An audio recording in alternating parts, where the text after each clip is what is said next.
I appreciate it, and welcome everybody. We have a pretty good session this morning planned for you guys that I think you guys will find really valuable. Joining me is Tim Strandberg, my colleague out of Iowa. I am based in Central Kentucky, and hopefully we'll have some fun, get some things done, and divest of some information that you guys will find very valuable. So before we get into the actual topic at hand, just want to make sure that I do the obligatory imagine it thing about who we are. Lots of bullet points down there, kind of bullet points, bragging points, all that kind of good stuff, talking about who we are. Basically, we're a platinum value-added reseller for Autodesk products. We've been in business for a long time, and we have a lot of customers all throughout North America. In fact, we're the largest service provider for Autodesk. Quite a resume there, so you can be quite confident that Imagine It is here. We're going to be here for a while. We take care of a lot of folks, and we usually do a lot of solutioning, a lot of finding out issues, problem solving, all of that kind of stuff. We can take advantage of being the largest in the industry to make sure that happens quickly for you. When it comes to what we do and who we deal with, it's kind of all over the board as far as disciplines. BIM and CAD management, building design services, manufacturing design, all that kind of stuff is all in our wheelhouse, including implementation services, reality capture, product lifecycle, development of software. As you can see, quite diverse in what we do. A lot of irons in the fire, but a lot of really talented folks helping you get issues solved. All right, so our agenda, again, is going to talk about a product called Vault for Make. It's basically using Vault for your CAM strategy, right? It's going to involve a plug-in for Autodesk Vault that we're going to show you that's specific to Feature CAM and PowerMill. But remember, if you're using Inventor or Fusion, all of that stuff is in play there as well, too. So don't worry about the focus. The problem we're trying to solve, well, actually, this is the current state. This is where we are, the state of the state for so many of our clients. And the reason we're bringing you this seminar, this session today, is you typically have the CAD design folks doing their thing. Over there on the left side, of the brick wall, they're doing their Inventor, they're checking things in and out of Vault, doing all that kind of stuff. Once it's released, typically now that design is printed out on a piece of paper, the model is handed off as a SAT file or a step file, something like that, and it goes over to the CAM folks. The CAM folks will use Feature CAM, PowerMill, Inventor CAM, whatever CAM tool they're working with to do their stuff, to create their G code, and then that is finally handed out to the machine shop, thrown over the wall from there. So you have the silos of information behind firewalls. All of the current and released CAD tools are being housed in Vault behind the engineering firewall. All the current and released CAM design files are in that silo behind that firewall. And then finally, the machine guy who may or may not have, guy or gal, whatever it is, the machine folks may or may not have altered that G code once it's at the machine. So the released quote unquote file is residing over there. So even though they're all related, there's a lot of separation between the two, which causes a lot of problems, especially with just traceability. Well, when did that CAD file change? And why wasn't I notified? Well, who changed the G code? When was that changed? Why was it on? It's on a thumb drive somewhere. We all know how that goes. Been involved in this industry. We know how that workflow is. There's a lot of what I call whack-a-mole behind that. Somebody standing up, yelling at the other folks. Where we want to get to is a situation whereby the CAD designer releases the CAD file. CAM design people are notified from a single source. We know where the file is. It's housed inside of Vault. We know what state it's in. We know what release it's in, and we can get to it and work from there. There's a feedback cycle. So the design guy or the CAM design person is going to know when that file is released, and the CAD design person is going to know when the CAM person is working on it. Everybody's in the loop. And finally, once the CAM design folks release the file, the machine people are notified that that file has been released. And then lots of back and forth and loops can take place from there. So the G code, they'll do that all the time, get in there and alter the G code a little bit. turn the coolant on at a certain time, maybe earlier or later than what was specified in the program. All kinds of stuff like that happens. And all of that loop that happens there is, again, fed back to the CAM design, so everybody's up to date. Everybody's current, everybody knows what's going on. And any change from start to finish is notifications are sent and traceability is kept. You build this stuff with a life cycle. You have a workflow. And this is just a typical example where we got engineering doing their stuff. Maybe it goes into a check state before it's released. And then it goes to the CAM state where it's understood it's released, but we have to develop the code. We have to program the code. And then it moves over to the production phase. So there's several different kinds, as you see here, several release cycles involved in here, and several work in progress cycles here before it finally reaches an end of life or gets archived somewhere. This is just a real simple, typical workflow that we see in the workplace, and that Tim's going to show you a little bit more about later. But it's just kind of a visual illustration that this workflow is all connected. It's all hooked. Everybody knows what's going on, and that's the power. That's where you get your traceability. That's where you get your standardization, and that's what this whole session is all about right here. It's nice to be able to not only have traceability within the CAD files, but also understand revisions in the CAM projects. Found a crash and now it's communicated back, all that kind of good stuff. It's all about having a life cycle, not just on file data and CAD data, but life cycles on CAM projects with proper notifications and proper feedback, not just a post-it note or a set of drawings on a toolbox or an email, that kind of stuff. All of this stuff is all kept, and there's a record kept of everything that's happening there. What's nice is the shop floor application delivers the released NC code directly to the machine tools, directly from Vault. So it publishes from there. There's not that handoff, put it on a thumb drive, walk it over here, put, all that kind of stuff. And Tim will talk a little bit more about this in a little more detail. But ultimately, it's all about a central source of truth. It's all about putting things in a spot where everybody knows they are. And since you're housing the most important data that you have from a design specification, your CAD data, you might as well make sure your CAM data and your shop floor processes are all there and can benefit. So Tim, before you share your desktop, there's a couple of slides here that you wanted to share about what we're going to talk about as far as this agenda is concerned. Are you there? I'm here. All right, sir. So the important thing, a few key things to watch for during this demo is the direct links to Vault. The first bullet Carl's got there is import from Vault. You'll see me import a model from Vault, an Inventor model, and create that link to that CAM file. In today's case, it will be Feature Cam. This product works currently with both Feature Cam and PowerMill. And then you will see some indicators on the screen once we get to the shop floor, the standalone side, that really are a visual indicator for that shop floor manager or the CAM manager, machine manager, whoever that may be. It could be the machine operator themselves. And just to quickly indicate that either things are A, copacetic, and the NC file that I'm just getting ready to run is the exact same one in Vault, or someone has made changes along the lines and we're out of sync. So next slide, Carl. I think I made you the presenter, so you're good to go. All right. Now the trick is to figure out which screen I'm going to show. Whoops! I thought this just allowed you to select the slide deck. There you go. You're good. Okay. As I mentioned, or maybe Carl mentioned, this is an add-in that runs on top of Feature Cam or PowerMill. So this is the interface to the add-in itself.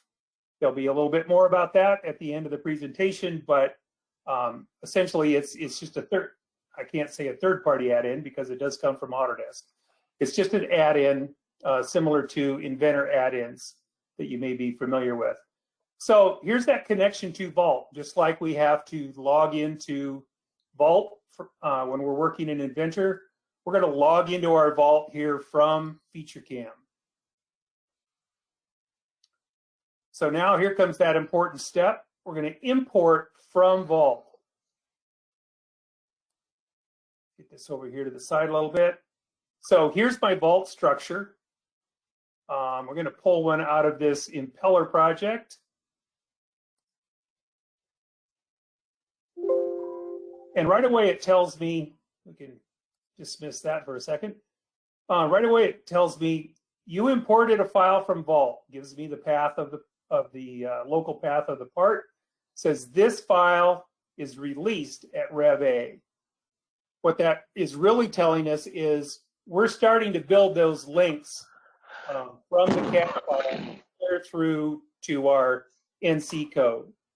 Had I chosen a file that was not released, it also would have warned me and said this file will not be, what's the word they use, will not be traced through the system. So in other words, there will be no link between that unreleased file and the NC code. So it's important that we have that released version coming from Vault. So we're just going to quickly go through here and use, this isn't a feature cam demo, but we're just going to quickly go through here and set up our milling operations.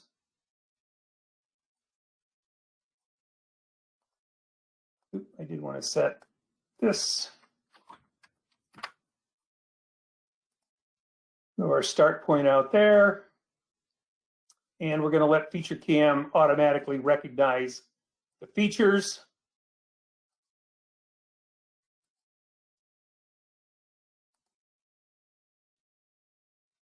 And one last tweak. We'll have this guy ready to go. I'm going to turn off roughing on those wrench flats since it will have already been turned down to that point. So there's our part. We've already, you can see the colored lines on there. Feature Cam has already identified those features. One of the important things that I always typically forget. All right, now I've got it set up. Let's save that file. And we're going to save this to our local working folder. And then we'll bring back up our interface and we're going to check this guy into Vault. So check-in complete. Project is now read-only. When we check it into Vault, that locks down this file. Nobody can come in here and edit this file without checking it out. So already we've put a level of control on our Feature Cam project. You'll also notice here that it's currently set to design work in progress. That came from the original workflow in Vault. Well, since this is a CAM project, we're going to change that to CAM work in progress. Go ahead and change our state, and then we're going to check it back out. If I would pop over here to Vault for just a second, refresh my screen, there we can see that CAM project is checked in. It says it's CAM work in progress, and it currently shows that it's checked out to me as I've logged in as administrator. So we've already got interconnectivity between our CAM project and Vault. And we'll give it a little 3D aspect here, and I'm going to slow this down just a hair. The simulation goes pretty quickly anyway. So there we're machining the part, making all of our turnings, spot drilling our holes. We come back and finish drilling the holes. Turn the groove on, and now we're adding the, we're milling the flats in on the end of the shaft. And just that fast, we've generated our NC code. So here we can see our output, our NC code that it generated. Now it's time to save that NC code. Notice down here at the bottom, we've got operations list, tool data, tool list for our setups, tool list for each setup, so on and so forth, the machine configurations, but most importantly, that NC program. So we're going to go ahead and I've asked it to create a subfolder. So we're going to go ahead and click OK. And it tells me that the output was written again to my local working folders. If I bring up the plugin interface, now notice down here at the bottom, we've got an association to all of those NC files. So we're going to check this back in. Tells me that the tooling and milling will be saved to disk, be reloaded later. Completed project is checked in. We're done with the design now. We're happy with our current NC programming. So we're going to go ahead and release it. So we'll change the state. Right now our choices are only to go to obsolete or to manufacturing release. These are all controlled, of course, during or from within the Vault configuration. So now we're manufacturing released. If I would pop back over here to Vault and refresh my screen, we can see that we have manufacturing released for our project. If I take a look at the folder that it created, we can see that here's my NC file that I was so concerned about. That's the money shot right there. It's manufacturing released, staying in lockstep with our CAM project. If I would take a look at this file, no, I don't want to check it out. Here we can see same G code that we saw over there on the from within FeatureCAM. So we'll close this guy. Now comes the fun part. This is the standalone tool. This has nothing to do with FeatureCAM or PowerMill, either one. This is Vault connectivity. So just like the plugin, we're going to log into Vault. Again, it's another way to interface with Vault. And then we're going to add our CAM file that we generated. There's our NC file, so we're going to add it to the mix. So we can tell here that it is manufacturing released. It's currently Rev A, lists our NC file name.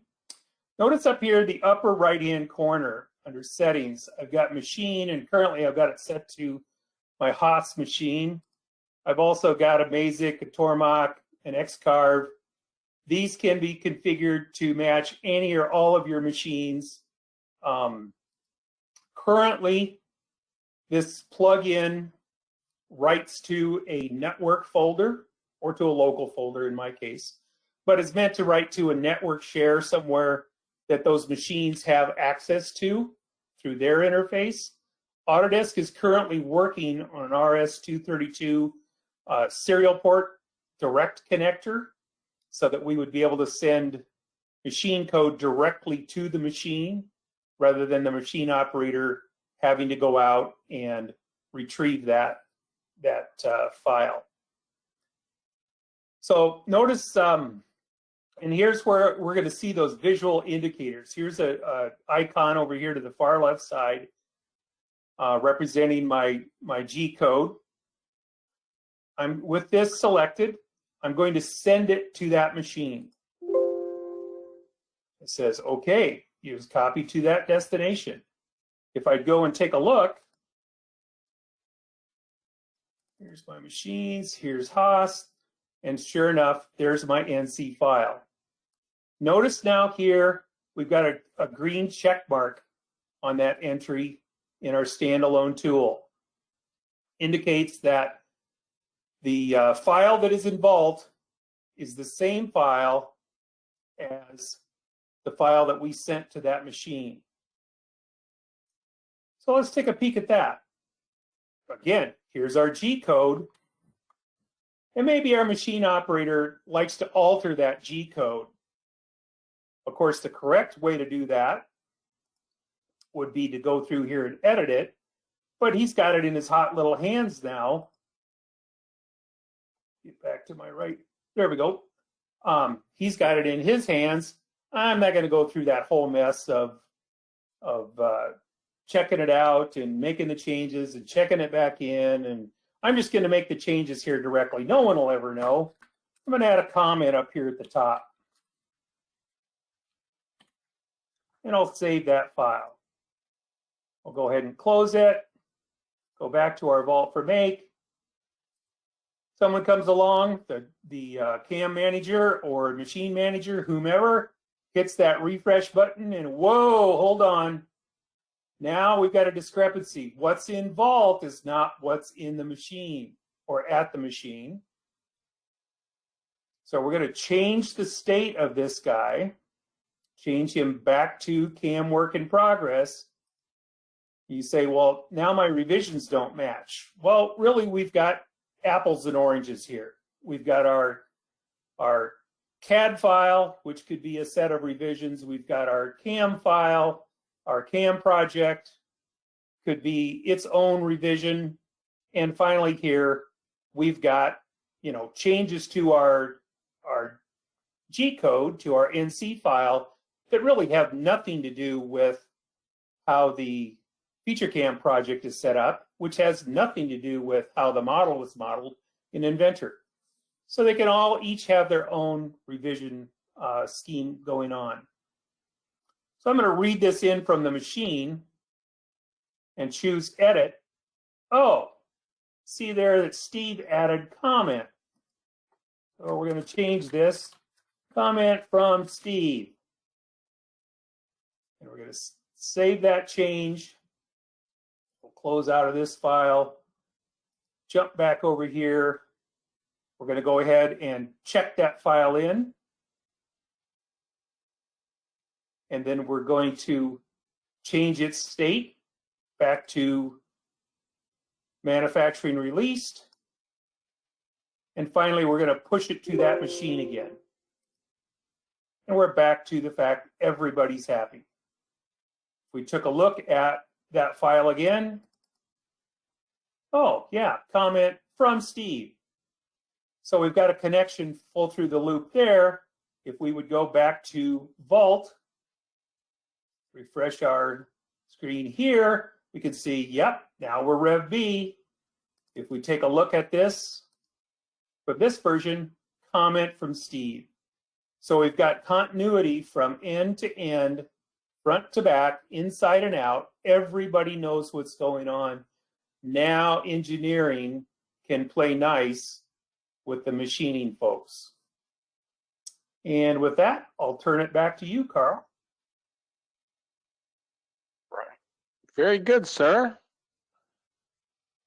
If Lori will let me share, or you'll send me the opportunity to share my screen again. There we go. I will get back over here to my PowerPoint slide. So again, just from a review process, this whole system allows you to ensure that you're using the latest CAD file, right? That's from the front, or moving from left to right. You know that you're using the latest CAD file because you're seeing the CAD data live. You're automatically tracking the NC files created from the CAM project. So from clear over to the right side of the firewall, you know the NC files are created from the right CAM project. Traceability all the way through. With the shop floor has the ease of not having to worry. We're not making them jump through extra hoops. They have a process they can use whereby they can make changes just like they're used to changing things if they do. And everybody is notified and things are kept current. This is without having somebody having to remember that they need to, move a file from here to there or make a copy of, or, you know how it goes. We all do it that way. So that's the whole link. Vault Professional. It's the whole tool set that's going to make all this work for you. I'll let Tim talk a little bit more about the general requirements that are needed to put all of this stuff in play.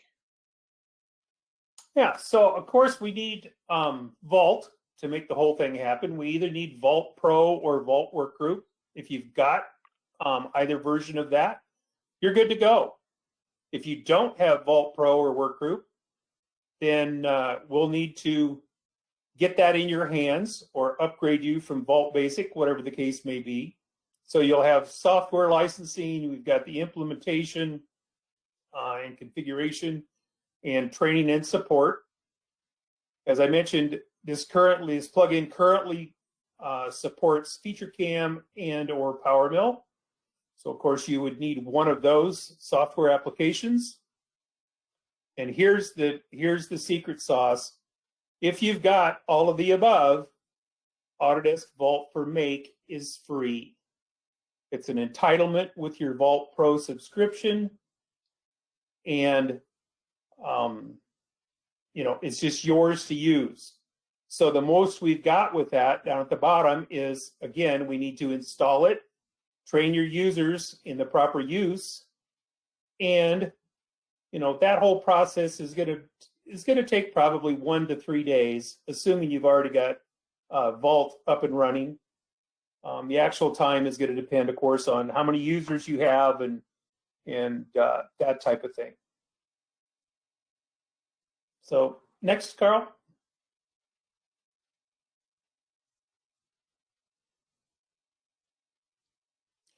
So here just lists some success stories that Autodesk has put together, featuring 3 companies there that have implemented Vault for Make. I encourage you, Lori, I don't know if those links are going to be provided separately. I know the recording will show them, but just shows a success story of how other companies have implemented this to a great success. All right. Well, with all that being said, Tim, excellent presentation. Thank you.